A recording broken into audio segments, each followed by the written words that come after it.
माँ बगलामुखी हैं कौन? उनकी जो पावर्स हैं उनको मैं समझना चाहूँगी। गांव से बॉम्बे आए थे और बॉम्बे में आकर के परिस्थितियों को झेलना बड़ा कठिन हो रहा था। कर्जे बहुत चढ़ गए थे और बिजनेस ठीक नहीं चल रहा था। तो शत्रु, ये जो गरीबी होती है ना, ये भी एक शत्रु है। बिल्कुल। कर्जे चढ़े हुए हैं ना, ये भी एक शत्रु है। बगलामुखी की साधना जिसे सिद्ध कर ली ना, उसके सामने कोई भी आर्ग्यूमेंट नहीं कर सकता, उसको डिबेट में कोई हरा नहीं सकता। डिबेट होगा भी तो सामने वाले की वाणी स्तब्ध हो जाती है या उसकी बुद्धि स्तब्ध हो जाती है। बगलामुखी के बीज मंत्र को स्तब्ध बीज मंत्र कहते हैं। माँ, आपने मुझे ये बताया कि पौराणिक कथाओं में ये वर्णन है कि देवी देवताओं ने भी माँ बगलामुखी की उपासना की। श्री कृष्ण ने अर्जुन से बगलामुखी की उपासना करवाई, ब्रह्म ऋषि वशिष्ठ ने श्री राम से करवाई। Yes. तो मैं इस उपासना के बारे में थोड़ा जानना चाहूँगी। यस। तो जब कहीं भी युद्ध होता है ना, तो युद्ध में जीतने के लिए, अपने शत्रु का स्तंभन करने के लिए बगलामुखी की साधना करवानी पड़ती है। और ये साधना तो सतयुग से चल रही है, ठीक है। तो ये बहुत पुरानी साधना है। तो नलखेड़ा का जो मंदिर आप कभी जाओगे तो वहाँ बहुत पॉपुलर मंदिर है। जो बगलामुखी के उपासक है वो तो सारे नलखेड़ा जाते हैं, उनको मालूम है। और उग्रता को उग्रता ही निकाल सकता है। सांप के विष को सांप का विष ही काटता है।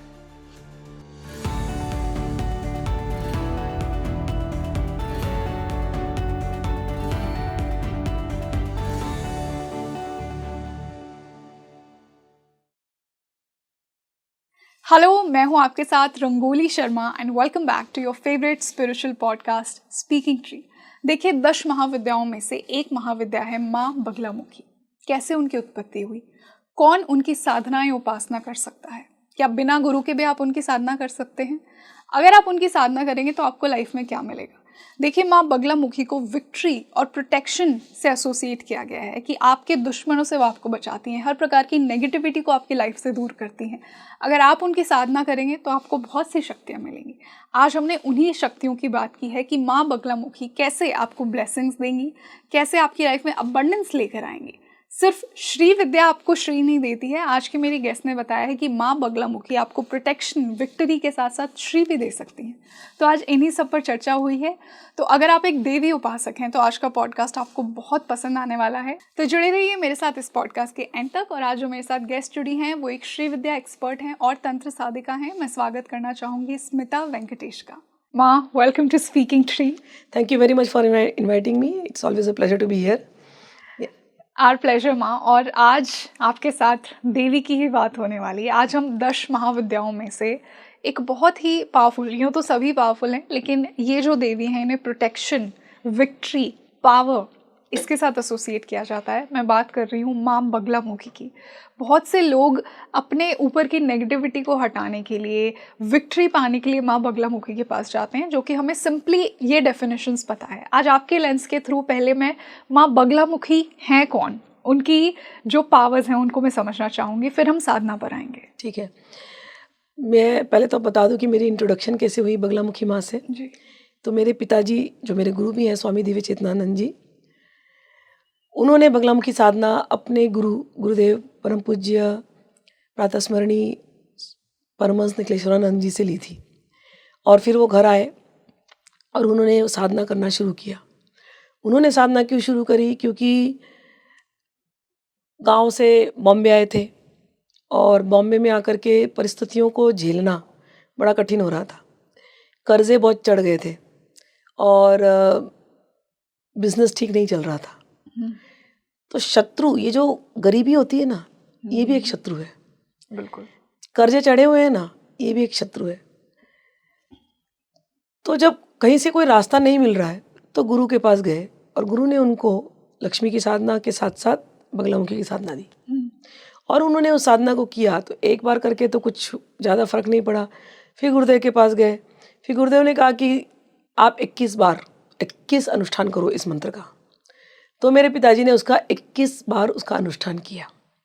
और धीरे धीरे जो कहते हैं कि परिस्थितियाँ बदलने लगी। और मुझे याद है कि मेरे पिताजी जब साधना में आए तो उनकी कुंडली जो थी और उसको बहुत ठीक नहीं थी, इतने स्ट्रगल्स थे। तो मुझे बोलते थे, मैं छोटी थी, कि ये देख मेरा हाथ, मैं अपने रेखा तेरे को बदल के दिखाऊंगा। और हम छोटे थे। तो हम देखते थे और सच में पापा की रेखाएं बदल गई सारी की सारी। वो कहते हैं कि साधकों की कुंडली काम नहीं करती है, क्योंकि जब भगवान या गुरु की कृपा आ जाती है एग्जैक्टली चेंज हो जाती है। तो मेरे पिताजी वही बोलते थे कि कुंडली से भी ऊपर गुरु, गुरु कृपा ही केवलम बेटा, तो हमेशा इस बात को याद रखना। तो मैंने ठीक है। तो उस हिसाब से फिर बगलामुखी, हमारे 10 महाविद्या की चर्चाएं हमारे घर में होती थी, लेकिन बगलामुखी की साधना की दीक्षा फिर मेरे पिताजी ने मेरे को दी। छोटे थे तो हमने छोटे छोटे अनुष्ठान लिए थे, 1.25 के कर लेते थे, कभी ग्रुप अनुष्ठान कर लेते थे। लेकिन बहुत साल बाद जब मेरे तो इंटरेस्ट श्री विद्या में थी, तो कई साल मैंने पूरी श्री विद्या की षोडशी तक जो मैंने साधना करनी थी करी। उसके बाद मैंने बगलामुखी के अनुष्ठान लिया। बगलामुखी का अनुष्ठान, देखो कोई भी मंत्र जब होता है तो मिनिमम जो अनुष्ठान होता है उसका 1.25 लाख मंत्र जपना होता है, कोई भी अनुष्ठान, चाहे आप काली बगला कुछ भी करो 10 महाविद्या का। लेकिन जो ऊंचा अनुष्ठान होता है उसमें आप मंत्र के जितने अक्षर हैं उतना लाख अनुष्ठान करना चाहिए, ऐसी विधि दी गई है तंत्र में। अब चूंकि मेरी प्रैक्टिस थी साधना की, बचपन से 14 साल की उम्र से साधना कर रहे हैं, लंबे लंबे घंटे बैठ सकते हैं, तो मैंने कहा कि मैं 36 लाख का अनुष्ठान करूंगी, क्योंकि उसमें 36 अक्षरी मंत्र है जी। ले तो लिया मैंने। 10 लाख पहुंचते पहुंचते बगलामुखी अनुष्ठान करते हुए मुझे क्रोध आने लगा। अब जो ऑडियंस है सुन के घबराए नहीं। बगलामुखी अंदर के जितने शत्रु हैं उसको निकाल करके बाहर फेंकती है। कुछ लोग उग्र देवी भी मानते हैं बगलामुखी। हाँ, उग्र मानते हैं, लेकिन देवी उग्र नहीं होती। उग्रता आपके अंदर छुपी है और देवी उस उग्रता को बाहर निकाल करके फेंकती है, और उग्रता को उग्रता ही निकाल सकता है। सांप के विष को सांप का विष ही काटता है। कोई मेरे से झगड़ा करेगा तो उसका आवाज़ बंद करने के लिए मुझे आवाज़ उठानी पड़ेगी। तो अगर मैं उनकी बच्ची हूँ, मेरे अंदर अगर उग्रता भरी हुई है, मुझे तो लग रहा नहीं भरी हुई है, लेकिन बीज रूप में भरी हुई है, तो उसको निकालने के लिए भगवती को आना पड़ेगा ना। यहाँ मेरे जीवन में उग्र लोग आ रहे हैं, मुझे परेशान कर रहे हैं। जैसे मैंने कहा, गरीबी, उग्र गरीबी लगी हुई है, छोड़े नहीं रही दरिद्रता पीछा, संताप हो गया है मुझे। तो भगवती अपना उग्र लेके आएगी ना। बिजनेस कर रहे हैं, धोखा दे दिया पार्टनर ने फॉर नो रीजन, तो क्या करेंगे? भगवती बगलामुखी को बुलाएंगे। कोर्ट केस कर दिए जबरदस्ती के, नहीं बच पा रहे, तो क्या करेंगे? बगलामुखी को बुलाएंगे। तो उग्रता उसकी इस प्रकार से है, अपने जनों के रक्षण के लिए वो उग्र होती है। लेकिन मैंने जो देखा है, एक तो ये बाहरी दुश्मनों से बचाने के लिए, लेकिन मुझे चूंकि मेरे कोई बाहर का कोई दुश्मन तो था नहीं, लेकिन मेरे अंदर क्रोध के बीज बहुत थे। हाँ, साधना जगत में बहुत एक्सपीरियंसेस होने लगे थे मुझे, लेकिन ये हल्का सा चीज़ अंदर है, ये मुझे लगता ही नहीं था कि कभी है। और मैं बड़ी हंसमुख, मस्ती करने वाली ऐसी ही हूँ। लेकिन जब मैंने साधना शुरू की, जैसे कहा कि 10 लाख जब खत्म होने लगा, मुझे अंदर से इतना क्रोध आने लगा। क्रोध भी क्यों आया? अब भगवती ने लीला करी। मेरे कुछ वेरी क्लोजेस्ट फ्रेंड सर्कल, उन्होंने मेरे बारे में कुछ बोलना शुरू कर दिया, और गलत बातें पीठ पीछे, ये नॉर्मल है। आप एक्सपेक्ट नहीं करोगे कि ये व्यक्ति जिसको हमने ही साधना सिखाया, हमने ही इतना कुछ दिया, ये लोग जाकर के इस प्रकार की बातें कर सकते हैं। समझ में आई ना? तो उन्होंने कुछ बोला और मुझे क्रोध आने लगा। साधना जगत में एक चीज़ सिखाते हैं, जब हमको गीता पढ़ाई जाती है, हर तांत्रिक को गीता पढ़नी चाहिए, मैं हमेशा बोलती हूँ। मेरे पास स्टूडेंट्स सीखने आते हैं तो पहला मेरा ये रहता है, पहले गीता सीखो, उसके बाद हम तंत्र की बात करेंगे। क्यों? क्योंकि एक भाव आपके अंदर आएगा तो ही आप साधक हो। वो भाव ये है कि सबको क्षमा करो, सबको क्षमा करो। मेरे पिताजी कामाख्या मंदिर गए थे, तो उनको कामाख्या देवी ने 3 वचन सुनाए जो उनको जीवन में प्रैक्टिस करना था। पहला, अपने शत्रु को भी क्षमा करो, अपने शत्रु को भी क्षमा करो। दूसरा, हर हाल में विनम्र रहो। तीसरा, लोक कल्याण करो। ये कामाख्या के 3 वचन है, और यही बात गीता में जगह जगह पे भगवान श्री कृष्ण भी बताते हैं।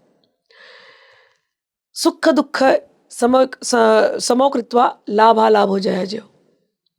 फिर एक जगह पे कहते हैं कि समा शत्रौ च मित्रौ च तथा मान अपमानयो, कि आपका किसी ने मान दिया तो भी आप में समता का व्यवहार हो, आपका किसी ने अपमान किया तो भी आप में क्षोभ नहीं होना चाहिए, आपको क्रोध नहीं होना चाहिए।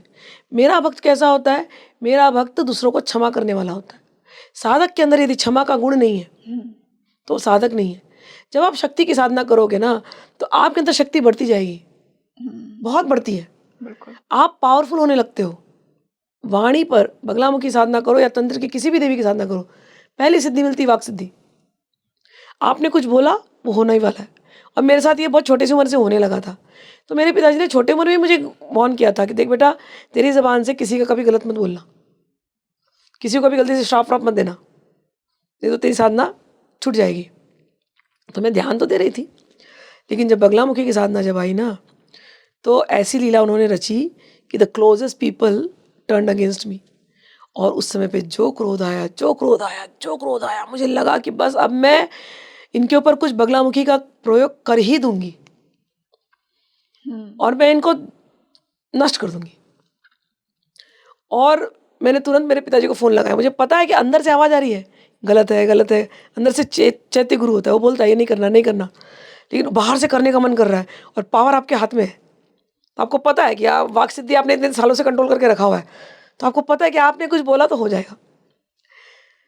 लेकिन अंदर से इतनी आवाज़ स्ट्रांग हुई कि नहीं करना, नहीं करना, नहीं करना, नहीं करना। फिर मैंने मेरे पिताजी को फ़ोन किया।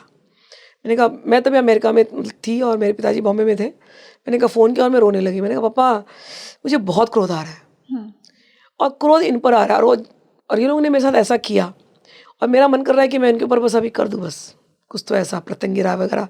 बगलामुखी का एक और होता है, बगला प्रत्यंगिरा होता है। मैंने कहा मैं इनके ऊपर कुछ कर दूँ ऐसी प्रयोग कि ना ये लोग खराब ही हो जाए इनका, बस तभी मेरे को एक शांति मिलेगी। और मैं लगी उदाहरण देने, द्रौपदी को भी क्रोध आया था, अर्जुन को भी क्रोध आया था, उन्होंने भी ऐसे ही किया, कृष्ण ने ऐसे ही बोला। मेरे पिताजी ने मुझे खूब लेक्चर दिया, पहले समझाया, क्षमा करना सिखाया। बोले उन्होंने गलत प्रयोग नहीं किया किसी के ऊपर भी, तुम भी गलत प्रयोग मत करो। ये शक्ति जो अर्जित की है ना, बस यही यहाँ पर अगर तुमने उपयोग कर लिया ना, तो जीवन भर की पूरी साधना है ना तुम्हारी समाप्त हो जाएगी। बगलामुखी, तुम्हारे अंदर इतना क्रोध का बीज है, तभी तुम्हारे अंदर क्रोध आ रहा है। कोई बाहर वाला तुमको ट्रिगर नहीं कर सकता यदि तुमने सोच लिया कि तुमको ट्रिगर नहीं होना है। बिल्कुल। तुम बुद्ध को इतना मैंने किया है विपासना बहुत, तुमने इतना बुद्ध को फॉलो किया है, तो बुद्ध ने क्या ये सिखाया? क्रोध को बुझाने का एक ही तरीका है। अगर आपके ऊपर किसी ने क्रोध किया या किसी ने कुछ कहा, तो उसके ऊपर पेट्रोल मत फेंको, पानी फेंको, शांत हो जाओ। उन्होंने मुझे क्षमा क्षमा क्षमा क्षमा क्षमा क्षमा बड़न को चाहिए, छोटन को अपराध, न जाने कितना लेक्चर दिया होगा और बोला ऐसे तुम साधना मत करो। और फिर बाद मेरा मंत्र उन्होंने वापस से चेंज किया मेरे पिताजी ने। उन्होंने बोला अब तू इसमें गुरु का बीज मंत्र लगा, गुम। जो बगलामुखी के साधक हैं, सबको 36 अक्षरी मंत्र मिला होगा। अगर कभी उनको ऐसा कोई एक्सपीरियंस हो रहा है कि साधना के दौरान अत्यधिक क्रोध या कोई भी आपकी जो माइनस नेगेटिव है आपके अंदर गुण, वो अगर बहुत ज़्यादा बढ़ रहा है, तो उस समय पर गुरु को याद करना चाहिए। ठीक है, तो मेरा मंत्र बदला गया और फिर वो मंत्र दे करके फिर मैंने अपने 36 लाख का जो अनुष्ठान है वो मैं पूरा किया। और उसकी कृपा ऐसी है, बगलामुखी की साधना जिसे सिद्ध कर ली ना, उसके सामने कोई भी आर्ग्यूमेंट नहीं कर सकता, उसको डिबेट में कोई हरा नहीं सकता। डिबेट होगा भी तो सामने वाले की वाणी स्तब्ध हो जाती है या उसकी बुद्धि स्तब्ध हो जाती है। बगलामुखी के बीज मंत्र को स्तब्ध बीज मंत्र कहते हैं, कि सामने वाले को स्तब्ध कर देता है वो हर प्रकार से। यस। तो इस बीज मंत्र के 2 नाम हैं। इसका बीज मंत्र है हिलरिम, हलरीम, हलरीम, जिसका लोग अभी बोलते हैं उसको हिलीम बोलते हैं। तो दोनों चल रहा है, दोनों से शक्ति आ रही है, लेकिन हिलरिम इज द रियल वर्ड। स्तब्ध माया बीज कहते हैं इसको। रीम का ही ये वेरिएशन है, रीम भुवनेश्वरी का मंत्र है जो सौम्य है, हिलरिम ये वेरिएशन है और इसको स्तब्ध माया बीज कहते हैं और रक्षा बीज कहते हैं। ये अपने भक्तों की रक्षा करती है और भक्तों के ऊपर आक्रमण करने वालों के को स्तब्ध कर देती है। तो ये तो एक हुआ। और एक, मैं जब छोटी थी तो एक गांव की आंटी हमारे बाजू में रहती थी। तो वो एक दिन हमारे आई, यूपी की थी वो, तो कह ली, तो हमारे घर में बगलामुखी की तस्वीर देखी, तो वो बोलती थी, बगला नहीं बोलती थी, वो गांव की थी एकदम, ये तो बंगलामुखी है। बंगला, हाँ। Okay. मैंने कहा हाँ चाची बंगलामुखी है। तो बंगला माई की पूजे लो। तो तुम बंगला माई की पूजा करती हो? नहीं चाची, हमारे पिताजी करे ले। अच्छा, हम करे ले? मैंने कहा आपने भी किया है? बोले हाँ। बोले आपने क्यों किया? बोले अरे हमारे भाई हमके दिए हैं, हमारे भाई के ऊपर, हमारे भाई से क्या हो गया था, गांव में गलती से झगड़ा में गोली चल गई, उन्होंने किसी को मार दिया गोली में प्रॉपर्टी के लिए। अब वो इतने घबरा गए, मारना चाहते नहीं थे, लेकिन वो चल गई अनजाने में।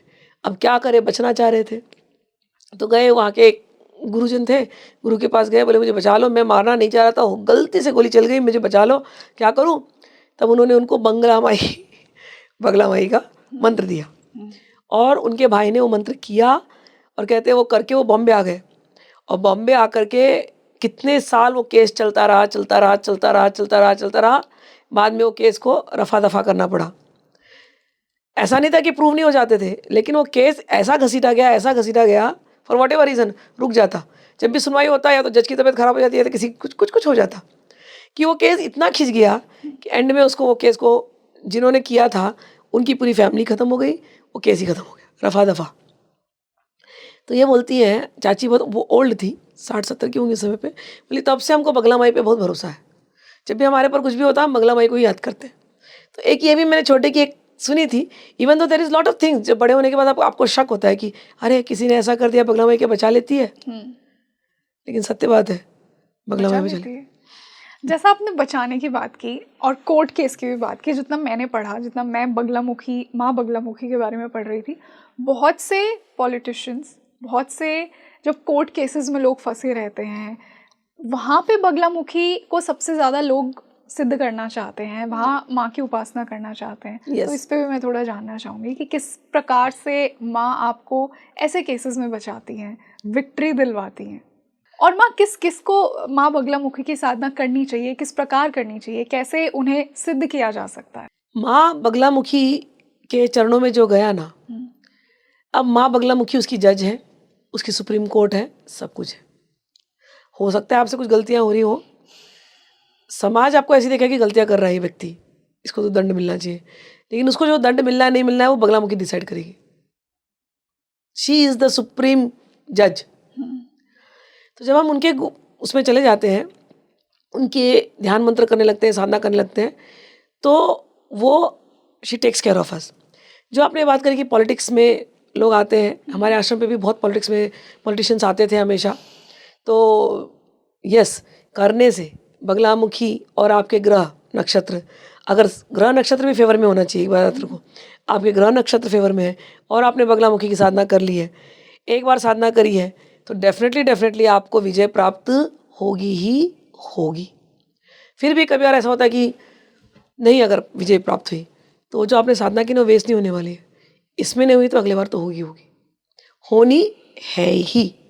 ये हम लोगों ने टाइम एंड अगेन टेस्ट किया है। बगलामुखी का मंत्र इस युग का अगर मैं कहूँ तो मैजिक मंत्र है। मैंने अपने छोटे बच्चों को भी बगलामुखी के खड़गमाला मंत्र दिए हैं, ठीक है, मैं बता देती हूँ। तो बगलामुखी का एकाक्षरी मंत्र होता है जो रीम होता है साधना में, उसका भी 36 लाख ही जप होता है। बगलामुखी का 36 अक्षर का एक मंत्र होता है, वो भी हम जप कर सकते हैं। वो थोड़ा सा कह सकती हूँ कि स्ट्रांग मंत्र होता है, उग्र बोलते तो लोग घबरा जाते हैं। स्ट्रांग मंत्र होता है जो आपको अपने शत्रु के ऊपर विजय पाने के लिए होता है, तो उसका भी हम लोग अनुष्ठान कर सकते हैं। और एक होता है खड्गमाला। खड्गमाला में जितनी भी उनकी देवियां हैं, सारी की सारी देवियां बगलामुखी की वो खड्गमाला में आ जाती हैं। खड्गमाला करने वाले एक व्यक्ति को दीक्षा लिया तो दी बेस्ट है। कभी भी मैं कहूँगी कि तांत्रिक साधना में गुरु गणपति भैरव की साधना होनी चाहिए, फिर इन मंत्रों को करो तो ये मंत्र बहुत ज़्यादा प्रभाव देते हैं। फिर भी यदि कोई गुरु नहीं मिल रहा है किसी को, अपने गुरुजनों के बल से बोल रही हूँ कि श्रद्धा से यदि वो बगलामुखी खड्गमाला करे, ऑनलाइन मिल जाएगा, तो उनको बिल्कुल उनके जो भी दुश्मन है उनसे राहत मिलती है, शत्रु भाव वाले जितने हैं उनसे राहत मिलती है। कोई भी अगर शत्रुता कर रहा है वो उनसे दूर भाग जाएगा, और बहुत धन प्रदान करती है। धन के लिए तो श्री के पास जाते हैं लोग, आपको बता रही हूँ। हाँ, इसके लिए समझना पड़ेगा कि श्री का और इनका क्या कनेक्शन है, उत्पत्ति कैसे हुई माँ हाँ, ये बगलामुखी समझना की, ये पड़ेगा। हम जानते हैं। हाँ, कि सौराष्ट्र में हरिद्रा सरोवर है, तो यस वो श्री तो प्रोवाइड करती है, तो उसकी उत्पत्ति जब समझेंगे तो वहाँ हम जाएंगे। तो यस, बगलामुखी की साधना करने वाले खुद से साधना कर सकते हैं या मंदिर में जा कर के पंडितों से अनुष्ठान करवा सकते हैं। 3 स्थान मैं बता देती हूँ अगर किसी को जाना हो। नलखेड़ा में एक बहुत अच्छा मंदिर है, और हिमाचल में है एक मंदिर बगला माई का, वहाँ बहुत फेमस है। जो बगला माई के उपासक वो सब जानते हैं, तो आप इन मंदिरों में जा सकते हो। दतिया में एक मंदिर है बहुत अच्छा, बॉम्बे में हमारे पिताजी का आश्रम है वो भी बहुत अच्छा, तो वहाँ पर भी चमत्कार ऐसे होते रहते हैं। वहाँ तो साक्षात बगलामुखी प्रकट हुई थी मेरे पिताजी को। वाह। हाँ, बगला साक्षात प्रकट हुई थी। तो कहीं भी या कहीं भी बगलामुखी का मंदिर हो तो आप वहाँ पर जाइए, पंडितों से जो भी आपकी प्रॉब्लम है बताइए, आपके प्रॉब्लम को लेकर के अनुष्ठान करवाइए, ज़रूर आपका कल्याण होगा। तो ये बहुत सरल साधना है इसकी, कोई इसमें डरने की बात नहीं है। भगवती हमेशा कल्याण करती है। और कोर्ट केसेस में, मैंने डिवोर्स केसेस में बहुत लोगों को दिया है साधना। मेरे पास 1-2 लेडीज़ आई थी, बेचारी बहुत दुखी थी, तो उनके ऊपर उल्टे डिवोर्स केसेस हो गए थे। मतलब डिवोर्स केस कितने बैड होते हैं, तो उनको बच्चों की कस्टडी नहीं मिल रही थी। तो मैंने उनको सजेस्ट किया था कि आप बगलामुखी की साधना करो, खड़माला करो, तो बाद में कस्टडी उनको मिल गई। तो ये तो मेरे टेस्टेड 2-3 केसेस हैं कि जिसके लिए आपने किया था साधना वो आपकी वो इच्छा पूरी हुई है। तो कोर्ट केसेस, डिवोर्स केसेस में, कस्टडी के केसेस में मैंने एक्सपेरिमेंट किया है। पॉलिटिकल केसेस में यूपी की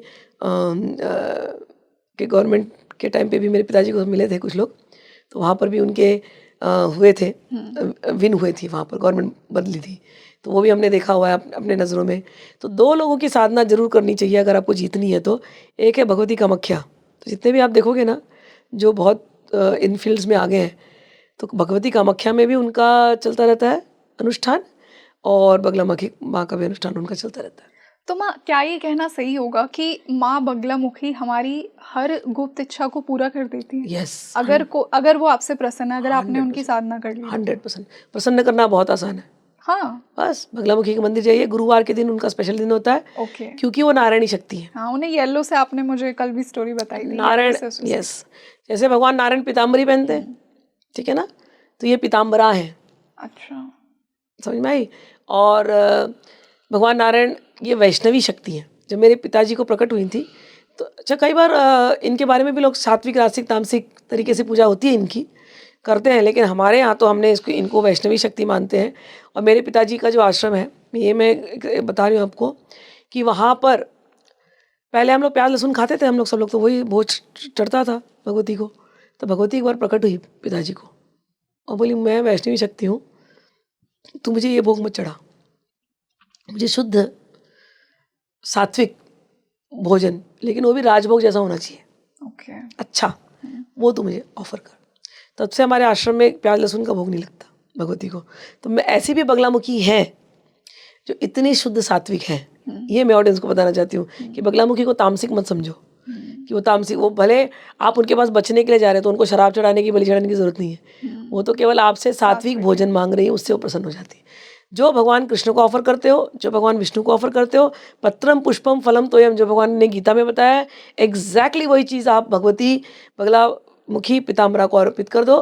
पीताम्बरा प्रसन्न है, उनका नाम ले लो, ज़्यादा कुछ नहीं आता तो ओम लीम बगलामुखी नमः इतना भी बोल दोगे तो हो जाएगा। ह्रीम बगलाय स्वाहा इतना भी बोल दोगे तो हो जाएगा। कुछ नहीं आता, हिलरीम माता हिलरीम माता हिलरीम इतना भी बोल दोगे तो हो जाएगा। एक ही उनके बीज मंत्र में उनका सारी शक्ति छपी है। वो भी नहीं आता तो हिलरीम हिलरीम हिलरीम हिलरीम हिलरीम हो गया। माँ, आपने मुझे बताया कि माँ बगलामुखी और माँ त्रिपुर सुंदरी, इन दोनों के बीच में गहरा कनेक्शन है। वैसे तो सभी सेम आदि पराशक्ति के ही स्वरूप हैं, बट आपने जैसा मुझे बताया कि माँ बगलामुखी माँ त्रिपुर सुंदरी में से ही निकली हैं, उनके हृदय से। और आपने उन्हें येलो लाइट के साथ बहुत एसोसिएट किया है, तो उस स्टोरी पर भी मैं थोड़ा बात करना चाहूँगी। तो बगलामुखी खड़माला कोई करेगा तो बगलामुखी खड़गमाला में एंड में आता है कि वो आपको अपार धन देती है, अपार श्री देती है। पहले वो शुरू करते हैं, जब हम खड़माला शुरू करते हैं तो उसमें पहले वो शत्रुओं का मर्दन करती है, फिर आपके ऊपर अगर कोई ग्रह की बाधा चल रही है तो वो ग्रह की बाधाओं को निकालती है। शनि ग्रह चल रहा है, सब वक्री चल रहा है, मंगल वक्री चल रहा है, तो आपको डरने की बात नहीं है, आप बगलामुखी साधना करो। उस बगलामुखी साधना से क्या होगा, आपके सारे ग्रह आपके फेवर में आएंगे, ठीक है।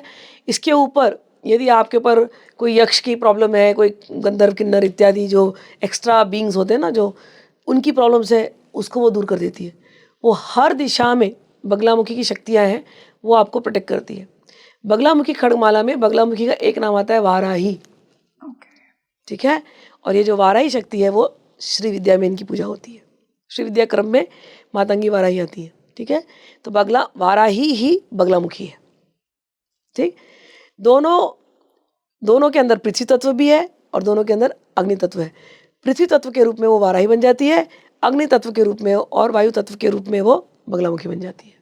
ठीक है, तो इनकी जो उत्पत्ति हुई थी कि सौराष्ट्र में एक बार दानव बहुत उत्पात मचाए और उस इम्बैलेंस की वजह से, आसुरी शक्तियाँ बढ़ने की वजह से एक साइक्लोन आया था बड़ा।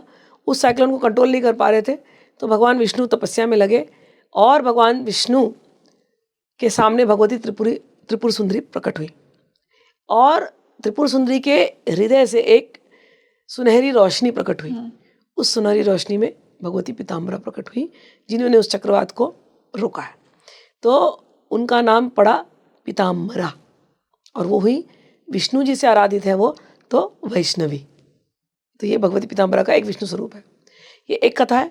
दूसरी कथा में भगवान शिव ने इनको सिद्ध किया, ठीक, और सेम वही प्रॉब्लम है कि असुर का देवताओं की लड़ाई होती रहती है।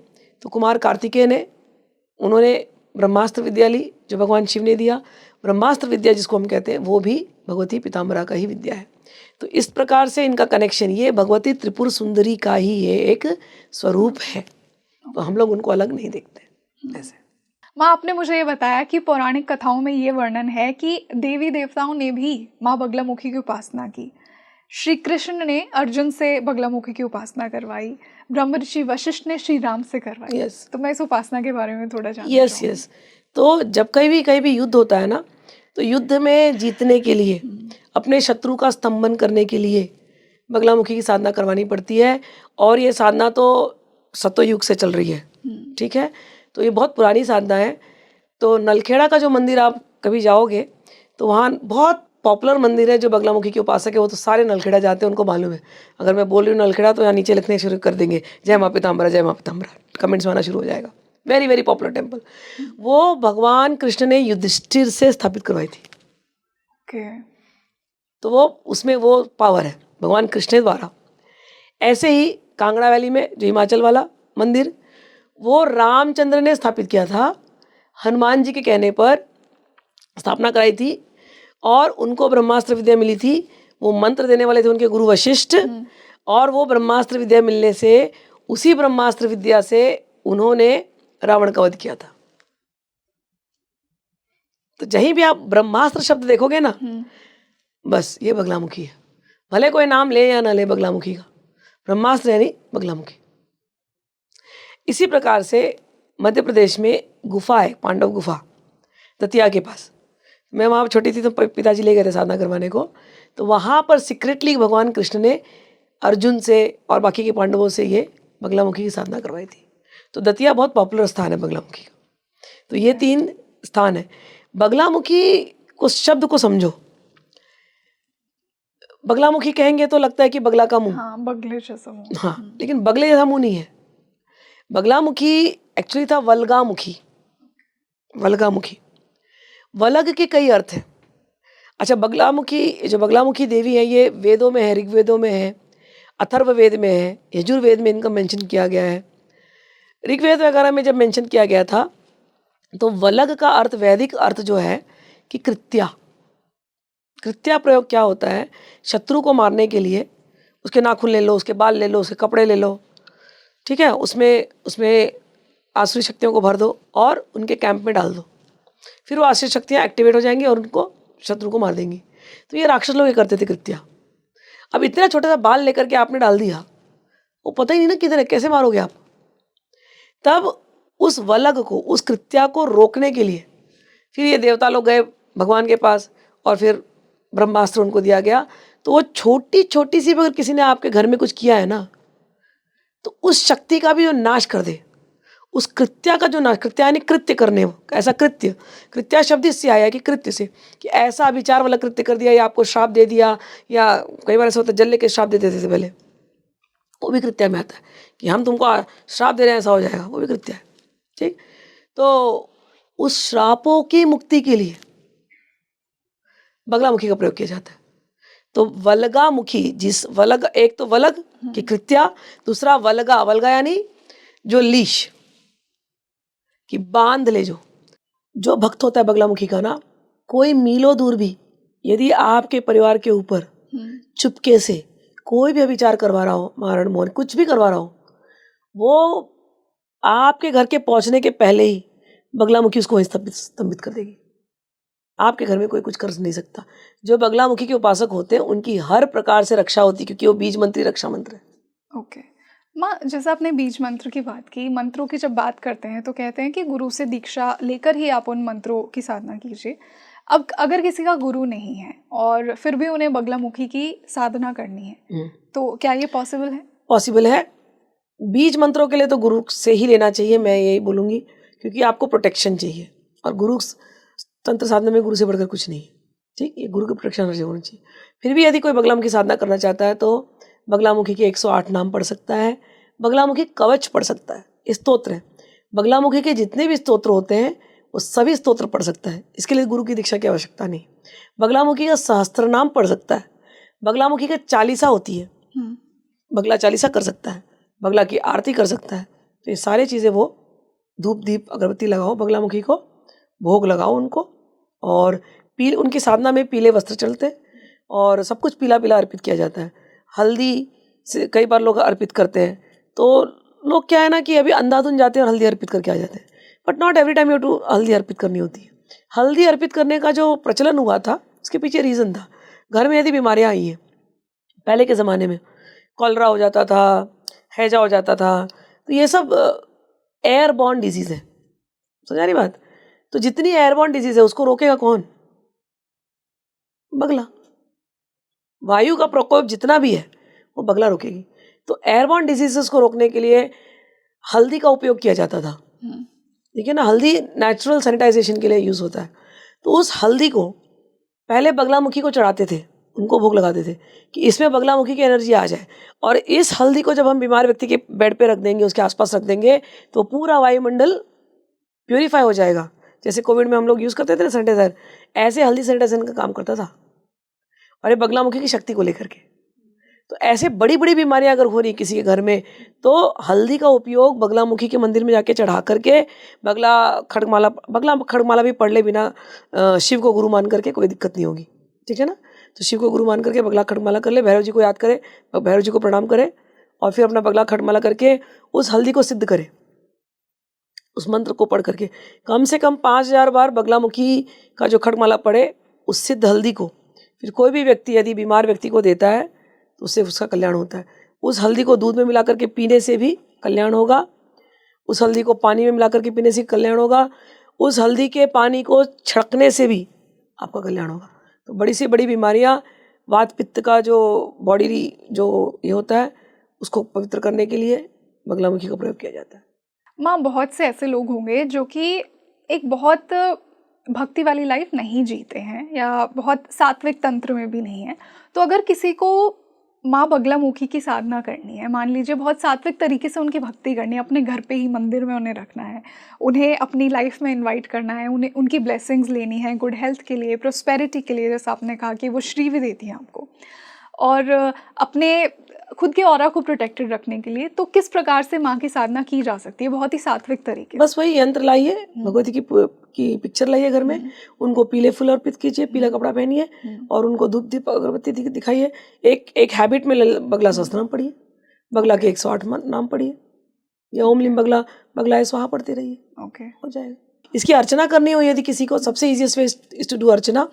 तो श्रीयंत्र पर भी कर सकते हैं, क्योंकि श्रीयंत्र में भी बगलामुखी का वास है। ओके, तो किसी घर में श्रीयंत्र है तो वो पीले चावल से, चावल लीजिए, सूखे चावल, और उसके अंदर हल्दी का थोड़ा सा मिश्रण डालिए, वो पीले हो जाएंगे। फिर उस पीले चावल से भगवती बगलामुखी के 1000 नाम लेकर के या 108 नाम लेकर के या बगला का मंत्र पढ़ करके आप उस पर अर्चना कीजिए। उस चावल को लीजिए, जल रखिए, जल को लीजिए, बस इतना ही। बगलामुखी को बहुत सरलता से सिद्ध किया जा सकता है, इतना ही करना होता है। मंत्र स्तुति, स्तोत्र, मंत्र स्तुति और अर्चना, आरती, बस इतना ही करना होता है। इसके अतिरिक्त किसी को हवन करना है, अगर वो हवन कर सकता हो तो खूब बेलपत्र से हवन करे, और अर्चना में भी बेलपत्र चढ़ाए, तो भगवती को इससे भी प्रसन्नता हो जाती है भगवती की। या ये आपसे नहीं होता तो खाली धूप दीप अगरबत्ती जलाइए, भगवती को प्यार से प्रणाम कीजिए, जो भी आपको पूजा पाठ अनुष्ठान करवाना है पंडित को दे करके आप करवा लीजिए।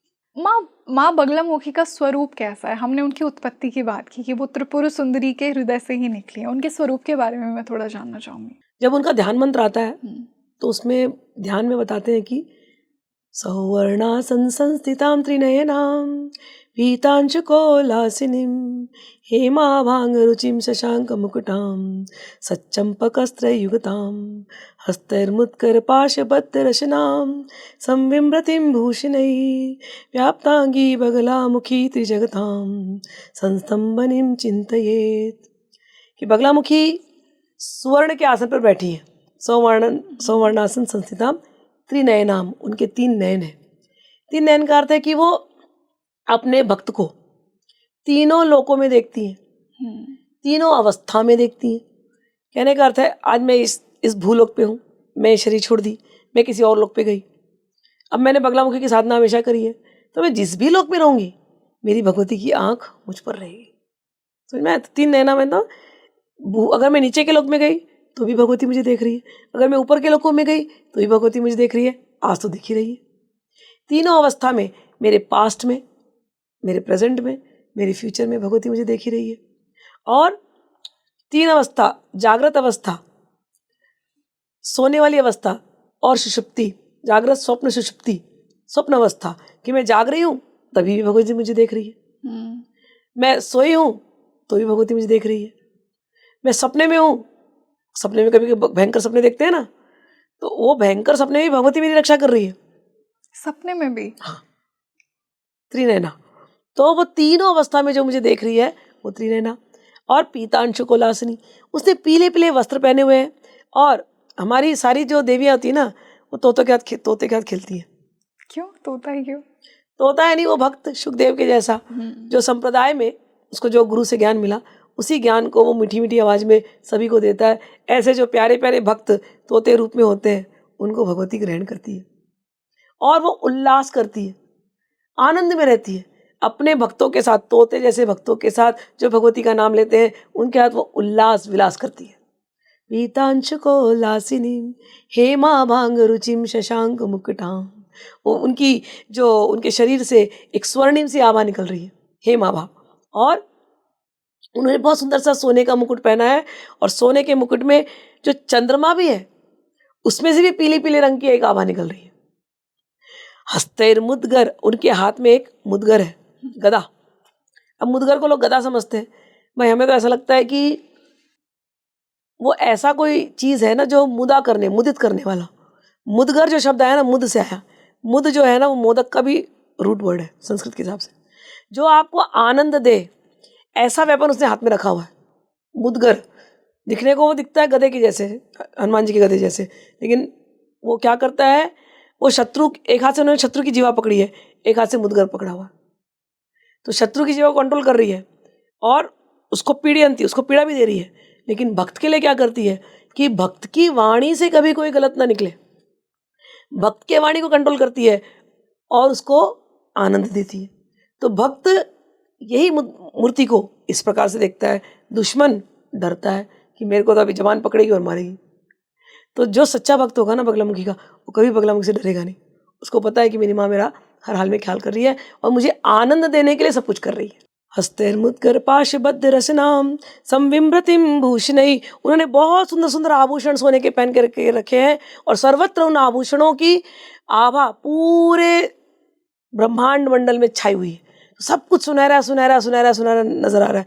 सुनहरे का अर्थ है सब कुछ सुंदर, सब कुछ सुनहरा।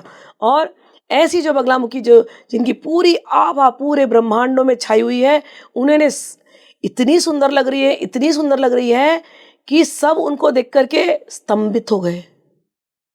तो स्तंभन का एक अर्थ है दुश्मन को स्तंभन करना।